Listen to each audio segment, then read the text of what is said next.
अच्छा तो सबसे पहले मैं बात करता हूँ उन लोगों के लिए जिनको अमेज़न के बारे में नहीं पता था, जो कि इस फील्ड में हैं ऑलरेडी। उनको तो बिल्कुल सही से पता है कि अमेज़न क्या है और अमेज़न में हम क्या चीज़ें किस तरह करते हैं।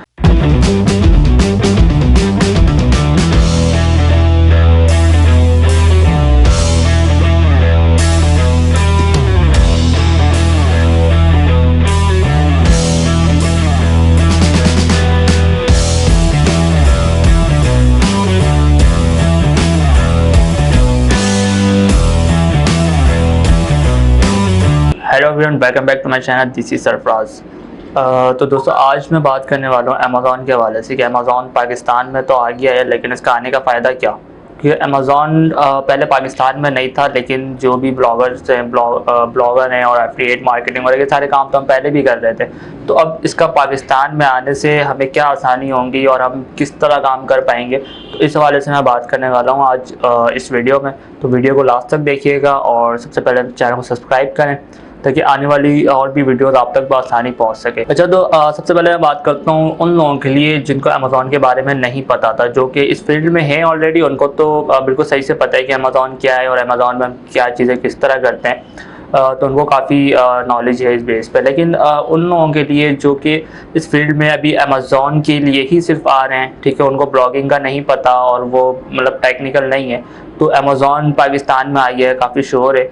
तो वो लोग भी अगर ये वीडियोस देख रहे हैं तो उनके लिए कि अमेज़न क्या है। अमेज़न दुनिया की एक सबसे बड़ी ऑनलाइन मार्केट है, ठीक है। अब अमेज़न दुनिया की सबसे बड़ी मार्केट है, तो सबसे पहले अमेज़न पे हम चीज़ें किस तरह ख़रीदते हैं, अमेज़न पे हम किस तरह काम कर सकते हैं, इन सब के लिए मैं आपको रिकमेंड करूँगा कि सबसे पहले आपने दराज, अलीबाबा, अली एक्सप्रेस, ये वेबसाइट्स हैं। इन वेबसाइट्स में पहले आपने कुछ डिलीवरी मंगवानी है, ठीक है, ताकि आपको समझ आ जाए कि आप किस तरह अमेज़न पे काम करते हैं। अमेज़न की तरह ही सेम ये जो वेबसाइट्स के नाम मैंने लिए हैं, दराज हो गया, अलीबाबा, अली एक्सप्रेस, तो ये सारी चीज़ें जो है इन ये वेबसाइट्स अमेज़न की तरह काम करते हैं। बस फ़र्क इतना है कि वो दुनिया की सबसे बड़ी ऑनलाइन मार्केट है, ठीक है, और ये छोटी है, तो इससे आप एक्सपीरियंस ले सकते हैं। अच्छा, सबसे मेन पॉइंट मैं सबसे पहले ये बताऊंगा कि आपने इस पे स्कैम नहीं करना है, ठीक है। स्कैम किस तरह के होते हैं? स्कैम मतलब ऐसा नहीं है कि आप बिल्कुल स्कैम के कर रहे होते हैं, ठीक है, ऐसा नहीं है। स्कैम 2 से 3 तरीके के होते हैं कि लाइक फॉर एग्जांपल आपका अमेज़न के बारे में नहीं पता, लेकिन आप फिर भी अमेज़न में अकाउंट बनाते हैं। अकाउंट में वहाँ पे जो जो चीज़ें रिक्वायरमेंट्स होती हैं, वो रिक्वायरमेंट्स आप फिल नहीं करते हैं और बस आप अनटेक्निकल हैं और आप अपने मर्ज़ी के हिसाब से, मतलब जो चीज़ आपको समझ आती हैं वो चीज़ें सही हैं, कहीं पे आप मिस्टेक भी कर रहे होते हैं, तो आपकी आईडी जो है वो ब्लॉक हो जाती है, ठीक है। पाकिस्तान में अक्सर लोग जो हैं वो सीखते नहीं हैं, पहले ट्राई करते हैं, ठीक है। सीखने के लिए आपके पास और भी प्लेटफॉर्म है, आप वहाँ पे जाके सीखें। दराज में जाएं, वहाँ पे किस तरह काम करते हैं दराज में, वहाँ से पहले आप सीख लें, ठीक है। क्या क्या चीज़ों की रिक्वायरमेंट होती है, ये लोकल मार्केट है, तो आप यहाँ पे ये चीज़ें टेस्ट कर सकते हैं, इन चीज़ों पे सीख सकते हैं।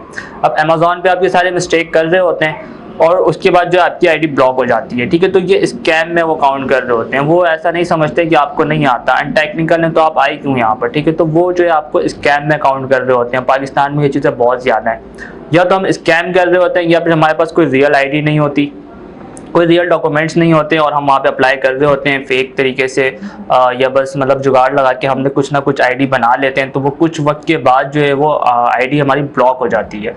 तो ये मिस्टेक आपने नहीं करना है, पहले सही से समझना है कि अमेज़न पे किस तरह काम करते हैं और क्या क्या काम करते हैं, उसके बाद आपने अमेज़न पे काम करना है, ठीक है। अच्छा, अमेज़न पे काम करके पैसे किस तरह कमा सकते हैं आप? अमेज़न पे देखिए बहुत सारी फील्ड होती हैं। अमेज़न पे आप वर्चुअल असिस्टेंट का काम कर सकते हैं। वर्चुअल असिस्टेंट क्या होता है? लाइक आप शॉपकीपर को ले लें, कोई मार्ट में या मॉल में कोई एक शॉपकीपर है, तो वो मतलब वर्चुअल एक चीज़ जो है या फिर कोई एक ब्रांड ले लें, वो उस ब्रांड के बारे में रिव्यूज़ दे रहा होता है, लोगों को बता रहा होता है कि भाई ये चीज़ इतनी की है और इसके ये चीज़ें हैं, ठीक है।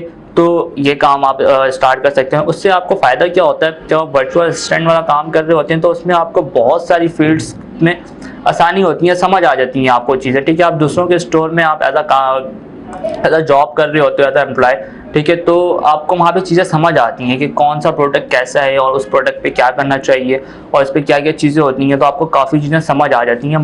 तो ये चीज़ें आप कर सकते हैं। और उसके बाद जो है आपने ये करना है कि पहले आपने प्रोडक्ट रिसर्च करनी है अमेज़ॉन के लिए। डायरेक्ट नहीं आपने पैसे जमा करके, पता लगा आपको बस समझ आ गई पाकिस्तान में अमेज़ॉन आ गया और आपने पैसे जमा किए और पैसे जमा करके आपने 14,000 20,000 मतलब जितने भी पैसे हैं आपने एक स्टोर बाय कर लिया और बस फ़ौरन आपने काम स्टार्ट कर लिया, तो ऐसे नहीं होगा। ठीक है, आपने पहले इसमें स्ट्रगल करना होगा, पहले आपको काम सीखना पड़ेगा। एफिलिएट करके काम सीखें, स्टोर में जाके आप जो है एज अ जॉब पहले करें। ठीक है, क्योंकि कोई भी बिजनेस करने के लिए पहले आपको एक्सपीरियंस लाजमी है।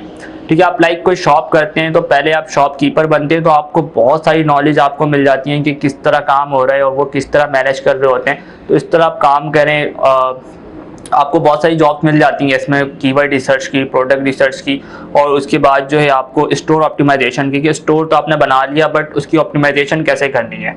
ठीक है, अब लाइक आप लोकल मार्केट की अगर बात करें, आप स्टोर बनाते हैं तो उसको ऑप्टिमाइज करने में आपका पूरा माइंड होता है कि किस तरह कोई चीज़ अगर लुक वाइज किस तरह अच्छा लगेगा और क्या चीज़ें होनी चाहिए, कौन सी चीज़ें कहाँ पर होनी चाहिए, कितने बंदे होने चाहिए आपकी टीम में। तो ये सारी चीज़ें आपको सीखना पड़ेगा पहले। ठीक है, तो आप इन कामों में, छोटे कामों में जाके आप ये सारे काम सीख सकते हैं। तो पहले ये सारे काम सीखें, उसके बाद आप स्टोर जो है वो बाय करना चाहते हो तो आप स्टोर बाय करें। ठीक है, अच्छा, अब स्टोर बाय करें और प्रोडक्ट आपका सबसे मेन जो है वो प्रोडक्ट आपका यूनिक होना चाहिए। मैं अगेन ये रिपीट कर रहा हूँ कि सबसे पहले मैंने आपको बताया हुआ है कि आप लोकली अगर ई कॉमर्स वेबसाइट भी बनाते हैं तो आपका जो प्रोडक्ट है वो यूनिक होना चाहिए। तो अमेज़ॉन में भी ऐसा ही है, प्रोडक्ट आपका यूनिक होना चाहिए। ठीक है, और भी बहुत सारे प्रोडक्ट हैं, आप उस पर भी काम कर सकते हैं, लेकिन ऑलरेडी अगर ब्रांड बने हुए होंगे, अच्छे रिव्यूज होंगे तो आपके ऊपर आने में चांसेस बहुत कम होगा। आप यूनिक प्रोडक्ट लेकर आएंगे तो अमेज़ॉन में आप बिल्कुल महीने 2 महीने में ही आप आसानी से ऊपर आ जाएंगे। अच्छा, अमेज़ॉन में भी आपकी प्रोडक्ट की एसईओ होती है। ठीक है, तो वो किस तरह होती है उसके हवाले से मैं कोर्स डिज़ाइन करूँगा, उसमें मैं आपको बताऊँगा कि उसकी एसईओ कैसे करते हैं, वो आप किस तरह सर्च इंजन में आप इजीली आ सकते हैं। ठीक है, और तीसरी बात ये है कि जब आपका स्टोर थोड़ा सा ग्रो हो जाए और आपके पास अगर ऑफर आने लगे कि भाई आप अपना स्टोर जो है वो सेल कर दो, तो वो स्टोर आप सेल कर दें। ठीक है, स्टोर आप सेल कर दें और स्टोर जो सेल करने के बाद जो आपको अमाउंट मिले तो आप उससे एक अच्छी टीम में आप इन्वेस्टमेंट कर सकते हो, फिर एक टीम बना के आप अच्छे से काम कर सकते हो इसमें। ठीक है, तो आपने ये करना है कि स्टोर, क्योंकि स्टोर जब आपका ग्रो होने लगे तो थोड़ा सा ऊपर जाता है तो आपसे अच्छा बजट लेके कोई आ जाएगा, आपका कॉम्पिटिटर बन जाएगा, तो उस पर फिर आप फाइट नहीं कर पाओगे। तो आपके बैक हैंड पे एक अच्छा अमाउंट होना चाहिए, एक अच्छा बजट होना चाहिए, एक अच्छी स्ट्रगल होनी चाहिए जो कि आप मेहनत करें और उसके बाद जो है आप एक अच्छा स्टोर बनाएं। और प्रोडक्ट के हवाले से मैं अगर आपको बताऊं तो प्रोडक्ट में आपने अमेज़ॉन पे ब्रांडिंग करनी है। ब्रांडिंग किस तरह होंगी, लाइक आप कोई भी प्रोडक्ट पे काम कर रहे हैं, उस प्रोडक्ट के बाद आपने उस पर ऐसा नहीं करना है कि बस आप कोई भी देखिए, पैकिंग पे आपने खास ख्याल रखना है। पैकिंग पे आपका नाम होना चाहिए, डॉक्यूमेंटेशन पे आपकी नाम होना चाहिए। ठीक है, ये सारी चीज़ों का आपने ख्याल रखना है। हर जगह अपना ब्रांड लगाएं, अपना नाम लगाएं, आज नहीं तो कल आपका ब्रांड इंशाल्लाह बन जाएगा। और क्वालिटी पे आपने खास ख्याल रखना है कि क्वालिटी आज अच्छी है और कल आपने ख़राब कर दी, तो क्वालिटी से भी बहुत फ़र्क पड़ता है। और अमेज़ॉन पे ये चीज़ें बिल्कुल भी नहीं चलेंगी कि लाइक दराज की अगर हम बात करें तो दराज में हम मंगवाते कुछ हैं, आता कुछ है, वहाँ पे बिल्कुल कोई चीज़ ऐसी है जो कि 8,000 रुपये में भी है और वही प्रोडक्ट जो है वो 200 रुपये में भी है। तो ये किस तरह है, वो बस एक खिलौने के तौर पे है, और ये जो 8,000 रुपये में, तो वो जो उन्होंने जो एक लोकल चीज़ लगाई हुई है उसकी वजह कर वो 8,000 रुपये की वैल्यू भी ख़राब हो रही है। ठीक है, आपको मुख्तलिफ रेट मिलेंगे दराज में, अगर आप जाएँ 200, 500, 800, 8,000, मतलब इतनी क्वालिटीज़ कहाँ से आने लगी हैं। तो ये स्कैमर हैं। ठीक है, ये स्कैम करते हैं, ये चीज़ें मतलब इतने सस्ते में लेके आ रहे होते हैं और प्रोडक्ट की क्वालिटी बिल्कुल गिरा देते हैं। तो अमेज़ॉन पे ऐसी चीज़ें नहीं चलेंगी। अगर आप इस तरह करेंगे तो बहुत जल्दी आपको ब्लॉक कर दिया जाएगा, और आपको ब्लॉक करने के साथ साथ अमेज़ॉन पे अगर ये चीज़ें ज़्यादा होने लगेंगी तो वो फिर अनलिस्टेड हो जाएगा पाकिस्तान से। तो आप एक की वजह कर जितने अमेज़ॉन पे काम करने वाले हैं उन सब के लिए प्रॉब्लम होगी। तो इस तरह के काम बिल्कुल भी ना करें, क्वालिटी पे ख़ास ख्याल रखें, क्योंकि क्वालिटी पे आप ख्याल रखेंगे तो आपकी ब्रांडिंग ईजी आपकी ब्रांडिंग हो सकती है। ठीक है, तो इन चीज़ों का अपना ख्याल रखना है। बाकी इस पर अगर आपको कोई भी क्वेश्चंस हो, जो चीज़ें नहीं समझ आ रही हैं अमेज़ॉन पे, अगर आपने कुछ रिसर्च करनी है या कुछ अमेज़ॉन के हवाले से और भी कुछ सीखना है, तो आप मुझे कमेंट कर सकते हैं और फिर मिलते हैं इंशाल्लाह नेक्स्ट वीडियो में एक न्यू टॉपिक के साथ। जब तक के लिए अल्लाह हाफ़िज़।